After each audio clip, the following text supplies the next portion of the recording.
જય સ્વામિનારાયણ. આજના દર્શન જય ગજાનંદ ગણપતિ મહારાજ. જય કષ્ટભંજન દેવ. જય સ્વામિનારાયણ. સારા કર્મો કરવાથી સરવાળો થાય છે, પણ કોઈના અંતરથી આશીર્વાદ મળે ત્યારે તેનો ગુણાકાર થાય છે, જેને દુનિયા નસીબ કહે છે. Good morning. જય સ્વામિનારાયણ, જય સિયારામ, જય શ્રી કૃષ્ણ, જય માતાજી, ઓમ નમઃ શિવાય. સત્યમે વિજેતા સિદ્ધેશ્વર મહાદેવની જય. આજે આપણે કીટ દેવા જવાનું છે, તો સવારનો સમય છે. આપણે વહેલા ઉઠી અને પહેલા જે માજીઓને નથી ખાવાનું મળતું એ કામ આપણે પહેલા કરવાનું છે. અને એ કામ કીટ આપીએ ત્યારે એની ઘરે રસોઈ બને એવી તકલીફ છે માજીને. એટલે પહેલાં એને સવારમાં વહેલા જઈએ તો એને બપોર સમયસર બધું પતી જાય અને એને એક અંદરથી જે કે ટેન્શન છે એ ટેન્શન દૂર થાય. આપણે એને કહી જ દીધું છે કે અમે સવારમાં વહેલા જ આવી જઈશું. એટલે સવારમાં આપણે પહેલાં કીટ દઈ આવીએ અને પછી આપણું રોજમરાનું કામ રનિંગ ચાલુ કરીએ. કે અમારી દીકરી ટીણાભાઈની બેન નાની કે નાનેથી ધામમાં ગઈ છે, તો એનું આજ બાળાભોળાનું શ્રાદ્ધ એટલે બારસનું હોય છે. એટલે બારસને દિવસે આપણે નાના દીકરીઓને કે નાના દીકરાઓને કે શ્રાદ્ધ નિમિત્તે એક નાસ્તાનું આયોજન કર્યું હતું. અને આપણે ઘણા બધા બાળકોને છૂટા છૂટા જે મજૂર કામ કરતા હોય એના બાળકો હોય એને બધાને આપણે નાસ્તો આપ્યો અને દીકરીના આત્માને શાંતિ મળે એવી પ્રાર્થના કરી. જય સ્વામિનારાયણ. સ્વામિનારાયણ. જય સ્વામિનારાયણ. જય સ્વામિનારાયણ. મજામાં ને? મજામાં. કેમ છે? મને હુમલો અટક આવી ગઈ, બાજુ આ લઈ ગયા મને. અટક આવી ગયો? હા, બે સ્પ્રિંગ બે હારી. દવાખાને બાજુ વાળા લઈ ગયા હતા. જે થઈ કાંઈ મને ખબર નથી. તો ભાઈ ને તો ક્યાંથી ખબર? આ ભાઈ ને ઈ આજે કોણ એ આયા હતા. એમ નહીં, આમે એ ભાઈ ને મગજની તકલીફ છે એટલે એને થોડુંક કાંઈ બીજી તો ખબર નથી કે ભાઈ મારા બાને દવાખાને લઈ ગયા છે, હું થયું છે, હું નહીં, કાંઈ એને તો બિચારાને ખબર જ નથી પડતી નથી. અને પૈસા ની ખબર નથી પડતી એટલે ક્યાં વાત રહી. જો આડોશી પાડોશી તમને દવાખાને લઈ ગયા, જે કાંઈ ખર્ચો થયો છે કર્યો હોય છે ખબર નથી ભાઈ. અને સારું છે એટલું તમારે પાડો લઈ ગયા ને તમને દવાખાનેથી કમ્પ્લેટ હાજર નરવા ઘેરે લેવા ભગવાનની દયા. જો આ બે બા છે અને ભાઈ એને દવાખાને દવાની છે એટલે લેવા. શું કીધું? પેટમાં ગાંઠ છે. ઓપરેશન કીધું સાંભળી ભેગી સાથે ઓપરેશન ન થાય કે બે વૃદ્ધ માજીઓ છે, એક ભાઈ છે, તો એને મગજની તકલીફ છે એટલે કોઈ કામ કરે એમ જ નથી કે નાના મોટું. હવે આ ઉંમરે બાને હૃદયની તકલીફ, ઓલા બાને પેટમાં ગાંઠ, એ તકલીફ તો કઈ રીતે કામ કરી શકે? કાંઈ વાંધો નહીં બા, ભગવાન ઉપર ભરોસો રાખજો, બસ આનંદ કરવાનો. આનંદ કઈ જાતે બસ 10 મહિના થઈ ગયા. હા, ક્યાંય નહીં. અને મોજમાં રહેવાનું. ભાઈ ને જો તમે એની ઉપાધિ કરશો અને એની બળતરા કરશો તો તમે બીમાર થાઓ. પણ ન કરવું એટલે ઓલા દીકરા ન થાય થોડીક રોવાય નહીં બા, ઉપાધિ તો થાય પણ આપણે ઉપાધિ કરીએ જો એ ભાઈ નામ કઈ ફેર પડે ને તો આપણે ઉપાધિ કરી લેખે મને ફેર નથી પડે એમ બાપા. હા, તમે કીધું ઘણા દવાખાના ફેર્યા અને હજી તમે કહેતા હોય તો આપણે તમે કયો એ દવાખાને ભાઈને ફેર પડતો હોય તો લઈ જાય. ડોક્ટર ના પડે કે હવે એને કઈ ન થાય. નકર તમે કહેતા હોય ને તો હજી આપણે ભાઈને દવાખાને તમે કયો એ દવાખાને લઈ જવી આપણે. એક મગજ નથી કામ કરતું કે છે ના પડે. એમની તકલીફ હોય અને ડોક્ટરે ના પાડી, નકર તમે કયો કે આ દવાખાને લઈ જાવ લઈ જાઓ બતાવવું છે તો ત્યાં આપણે લઈ જઈએ, પણ નથી ફરક પડે એમ તો શું કરવાનું? એક મગજ નથી કામ ઉંમર કરતું. મોટી થઈ ગઈ. ના નથી. એટલે ભાઈની ઉપાધિ નહીં કરવાની, ભગવાનનું ભજન કરવાનું અને ખાઈ પીને આનંદ કરવાનો. તમે ઉપાધિ કરીએ 1% ફરક પડતો હોય ને તોય આપણે એમ થાય કે આપણે ઉપાધિ કરી હતી એનામાં 1% ફેર પડ્યું. બીજું શું કરવું એમ કયો? બરાબર છે. ઉપાધિ તો થાય, માં છે એને ઉપાધિ થાય, પાછું કોઈ કામમાં વાળું નહીં. ઉપાધિ તમને એ થાય છે ને કે અમે વહી ગયા કેડી એનું કોણ?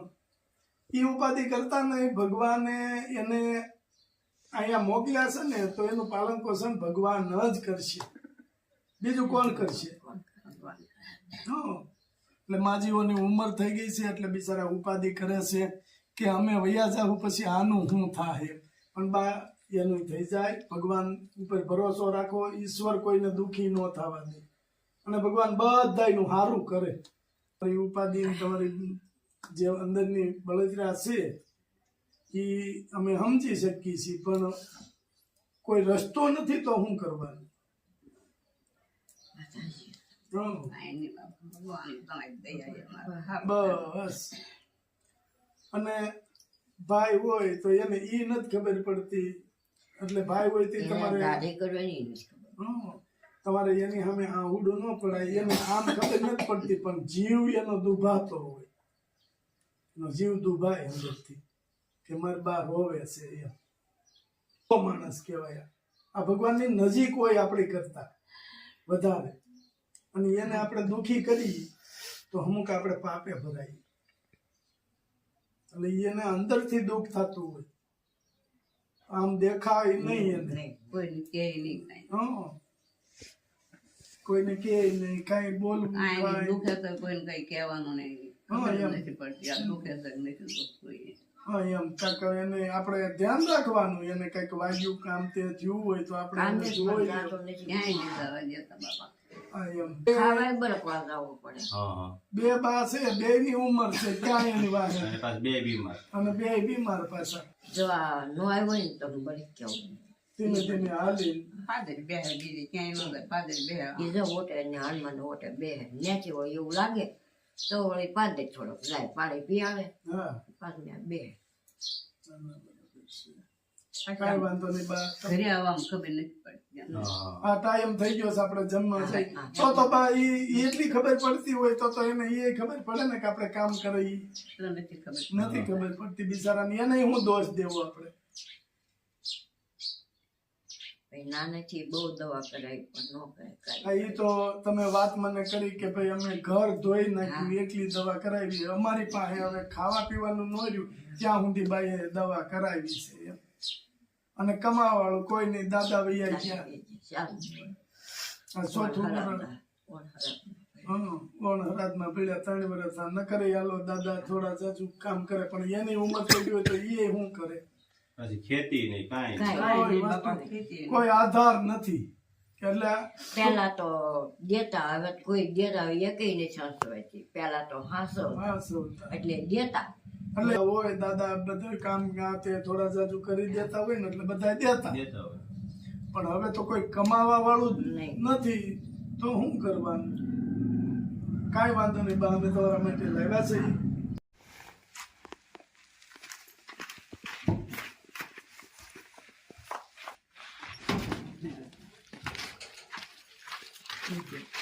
અને જો આટલું લાવ્યા છે તમારા માટે, અને ખાઈ પી આનંદ કરજો, ભાઈને ટાઈમે જમાડજો, કારણ કે જે છે એ તમારે ઈ જ છે.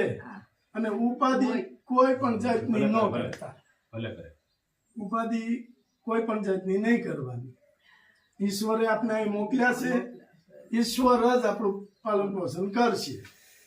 આપણે એની ઉપર ભરોસો રાખવાનો. આપણે કોઈ નથી એવું મનમાં નહીં રાખવાનું. ઈશ્વર આરે જ લેવા દેવા. ભગવાન તમને કોઈ દિવસ દુઃખી નહીં થવા દે. ભક્તિ કરજો, માળા કરજો, બરાબર. અને ભાઈને બાથી માંડ બે બા છે પણ માંડ કરીને રંધાય એટલું રાંધી અગે. બાકી કામ કઈ કરવું હોય એ વસ્તુ થતી નથી. એટલે આપણે નિરાતે કામ કરજો ઘેરે. કાંક જો કાંક પડી ગયા હોય કે કાંક હાથે થયું હોય તો પાછું કોણ દોડશે દવાખાને. બસ એટલે આપણે ઘેરે ભાઈને સાચવજો. બરાબર. જો બા, આની અંદર બિસ્કિટ છે. આ કીટ જેને આપી તો એને એનું કર્મ સુધાર્યું કે નાના ગરીબ માણસને એને જમવાનું આપ્યું. પછી અમે અહીં સુધી પહોંચાડ્યું તો અમારું કર્મ સુધર્યું. તો અમે બેએ પૂન કર્યું તો તમારે કંઈક પૂન કરવાનું તમારા હાથ કે આ બિસ્કિટને કીડી ભૂકો કરી અને કીડિયારું પૂરવાનું, પક્ષીઓને ખવડાવવાના, આવું તમારે કરવાનું. એટલે બે બા તમે આવું કરો તો આવનારો સમય તમારો સારો આવે અને તમારા કર્મ સુધરે. ભગવાન તમને આવનારો સમય સારો આવે. એટલે આટલું કામ તમારે કરવા.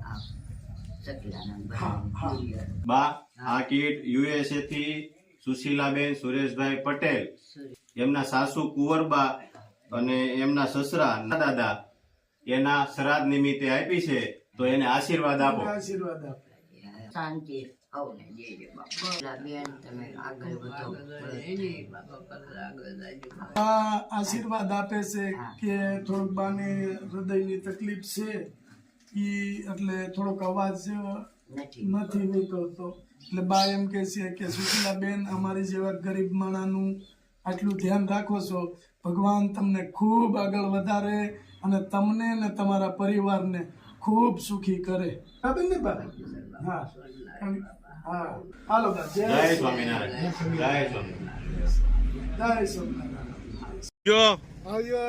જય સ્વામિનારાયણ. જય સ્વામિનારાયણ. એ 12મું શ્રાદ્ધ એટલે બાળા ભોળાનું હોય. એમાં અમારી દીકરી કે જે ટીનાભાઈ કે છે એના બેન એ નાનેથી ધામમાં ગયા છે. આજે એની પાછળ આપણે આ જે બાળકો છે તેને નાસ્તો આપીએ છીએ. લે બેટા, નાના બાળકોને. કારણ કે આ વસ્તુ મોટાને ન ખવાય, બાળા ભોળાની હોય છે એટલે મોટાને ન ખવાય. એટલે નાના બાળકોને જ આપણે આપવું પડે. લે બેટા, લો લે મુન્ના.